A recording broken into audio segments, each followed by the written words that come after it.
The night fell heavy on Kinshasa, with humidity that clung to the skin like a desperate opponent. The stadium lights cast long shadows across the ring where history had just unfolded. But what the television cameras didn't capture, what the world never saw, were the 7 minutes that followed George Foreman's defeat. 7 minutes that would reveal more about Muhammad Ali, about Foreman, about the human spirit than the legendary fight itself.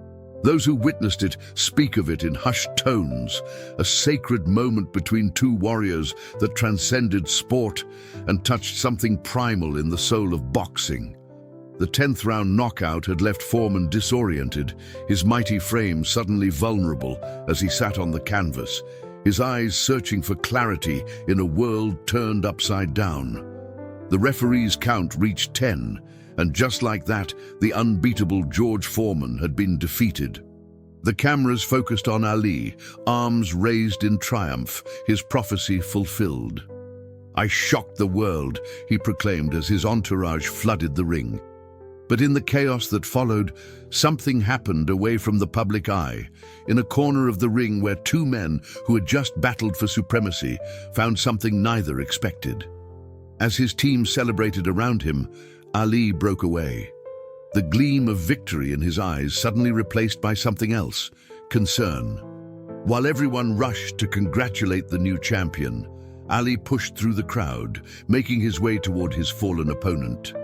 Foreman, still dazed from the knockout, was being attended to by his corner men, their faces masks of disbelief and disappointment. What happened next was witnessed by only a handful of people, a moment that the official broadcast never showed, a conversation between two legends that would change both men forever. "George," Ali said, kneeling beside his opponent, his voice barely audible above the roaring crowd. "George, you listen to me now." The arena in Zaire continued to erupt in celebration, but in this small pocket of calm, something extraordinary was unfolding. Ali, still catching his breath from the fight, placed a hand on Foreman's shoulder. "You're still the greatest puncher that ever lived. This ain't the end for you. You hear me, George? This ain't the end." Foreman, his eyes still unfocused, looked up at the man who had just taken everything from him, his title, his undefeated record, his aura of invincibility. In that moment, with sweat and blood mingling on the canvas beneath them, George Foreman saw not an enemy but a man offering something he desperately needed: dignity in defeat. "I don't understand what happened," Foreman managed to say, his voice low and broken. "I had you, Ali. I had you against those ropes." Before continuing, this channel exists because of you. If you're already feeling the emotion in this story, subscribe now. It's quick, easy, and makes all the difference to me. Ali nodded, a knowing smile crossing his face. "You thought you had me. The whole world thought you had me. But I'll tell you something, George, something I ain't never told nobody." Ali leaned closer, his words meant only for Foreman. "I was scared. For the first time in my life, I was truly scared in that ring. Every punch you threw felt like it could end me. But fear is just another opponent, and I've beaten them all." The medical team approached, but Ali waved them off, asking for just another minute. The crowd's chants of "Ali! Ali! Ali!" created a rhythmic backdrop to this private moment. "I need you to know something," Ali continued. "What you're feeling right now, this pain, this confusion, it ain't permanent. But what you do next, how you rise from this, that's what will define you, George. Not this loss." Foreman's eyes began to clear, the fog of defeat slowly lifting.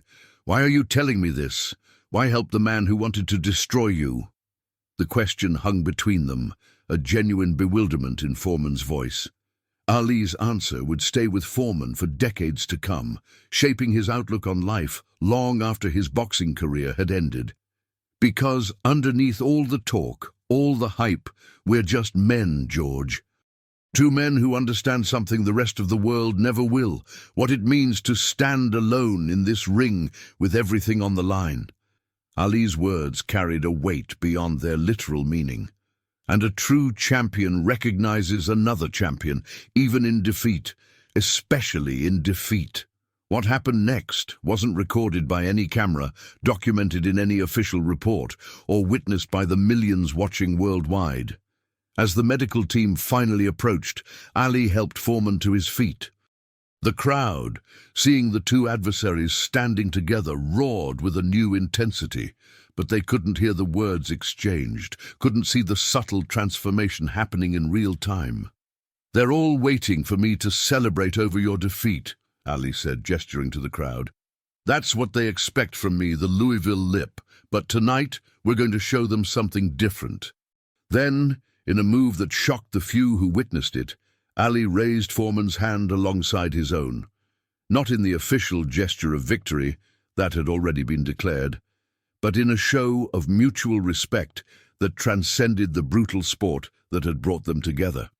For 7 minutes, as the ring gradually cleared and the world's attention began to drift, Muhammad Ali and George Foreman remained in that ring in Kinshasa.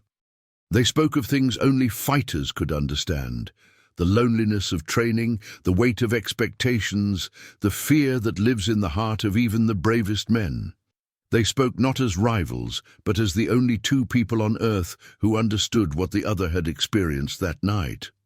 "I'm going to tell you something about yourself that even you don't know yet," Ali said, as they prepared to finally leave the ring, the 7 minutes coming to a close. "This loss is going to be the best thing that ever happened to you, George. You're going to find something beyond boxing, something that's going to make tonight seem small in comparison." Foreman, still processing the night's events, merely nodded. He couldn't know then how prophetic Ali's words would prove to be, how his journey from devastating defeat would lead him to become a minister, a beloved public figure, and eventually a champion once again at the age of 45. All he knew in that moment was that the man who had taken everything from him had also, paradoxically, given him something invaluable. As they finally parted ways, Ali leaned in one last time. "Remember, George, the world will remember the fight, but you and me will remember these minutes after, and someday you'll understand why these minutes matter more." With that, they went their separate ways. Ali to the press conference that awaited him, Foreman to begin the long journey of rebuilding. The world celebrated Muhammad Ali's victory in the rumble in the jungle for decades to come. It would be hailed as one of the greatest sporting achievements of all time, a masterpiece of strategy and resilience. But those 7 minutes, the unrecorded, unheralded moments between two warriors after the final bell, remained largely unknown, a private epilogue to a very public battle. That night in Zaire changed both men. For Ali, the victory cemented his legacy as the greatest, but those who knew him best would later say that his interaction with Foreman after the fight revealed a dimension to his character that transcended his public persona. For Foreman, the defeat began a soul-searching journey that would ultimately lead to his transformation from fearsome puncher to beloved elder statesman of boxing. The story of those missing 7 minutes remained buried for years, mentioned occasionally in interviews, hinted at in documentaries, but never fully revealed. Until now. Through interviews with cornermen, officials, and others present that night, we can finally piece together what happened after the cameras stopped rolling, what was said between two of boxing's titans in the immediate aftermath of one of sport's most iconic moments. In the dressing room afterward, Ali sat alone for a moment, his team giving him space before the press conference began. Angelo Dundee, his trusted trainer, finally entered. "What was that with Foreman in the ring?" he asked. "Never seen anything like it from you after a fight." Ali, unwrapping his hands, looked up. "Angelo, when a man shows you his heart in battle, you owe him something. George showed me his heart tonight. Everything he had. I just returned the respect." Dundee, who had been with Ali through every high and low, recognized something different in his fighter's demeanor. a quieter satisfaction that went beyond the triumph of victory. Meanwhile, in his own dressing room, Foreman sat in silence, his team unsure how to console the fallen champion. When his trainer finally spoke, asking about the exchange with Ali, Foreman's response was simple. He didn't just beat me tonight. He showed me something about myself I couldn't see. Not yet. It would be years before Foreman fully understood what he meant by those words. The official narrative of the rumble in the jungle continued without this footnote. The story of the rope-a-dope strategy, of Ali's brilliant psychological warfare, of David toppling Goliath.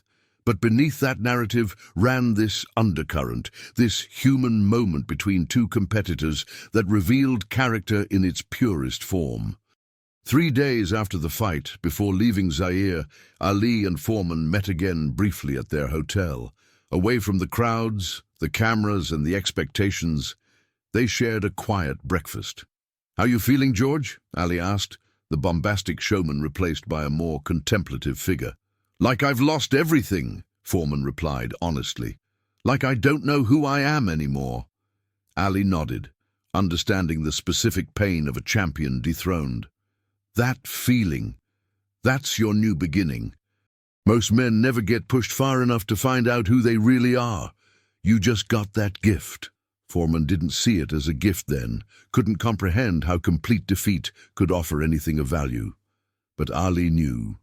He had experienced his own wilderness years, his exile from boxing during his prime, and had emerged stronger, more certain of his purpose. "You think I'll fight again?" Foreman asked, vulnerability showing through his usually stoic exterior.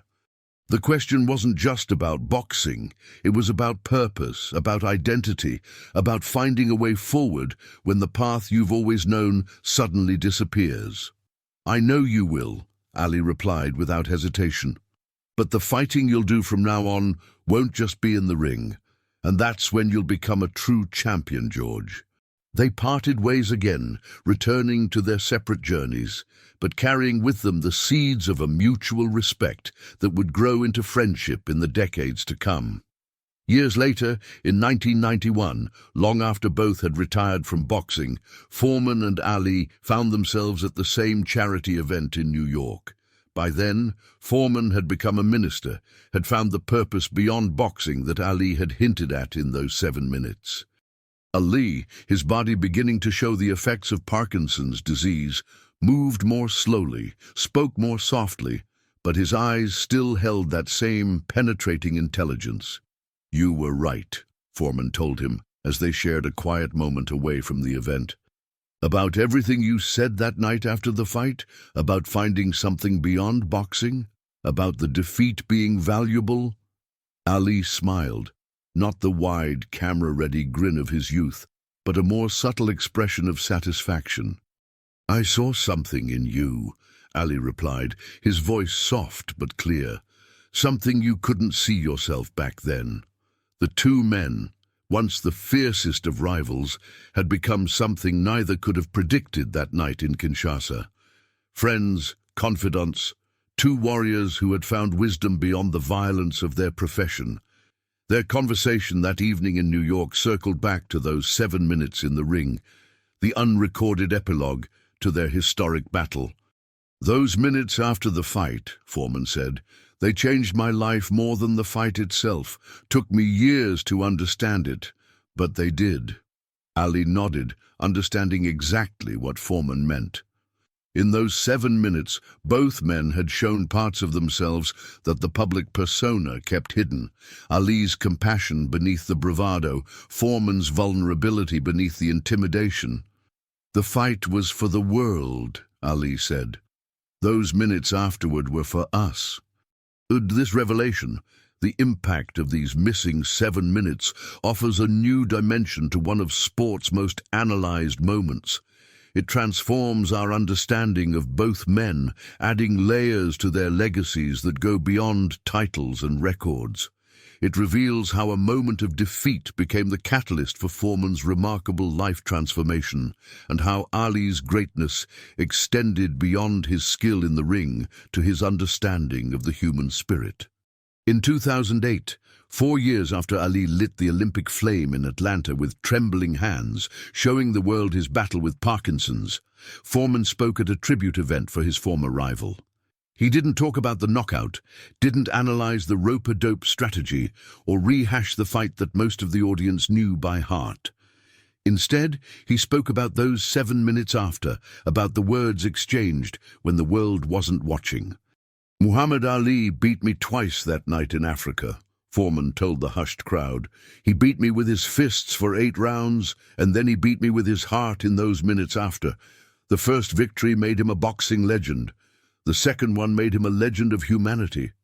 The audience, which included boxing royalty and celebrities from every field, gave Foreman a standing ovation, not for his eloquence, but for his willingness to share this private dimension of a very public moment. Later that evening, Ali, his condition having progressed significantly, managed to whisper to Foreman, "You finally told them about our secret." Foreman nodded, understanding that the time had come to share this story, to add this essential footnote to boxing history. "The world needed to know," Foreman replied, "that the greatest fighter who ever lived was an even greater man when the cameras weren't rolling."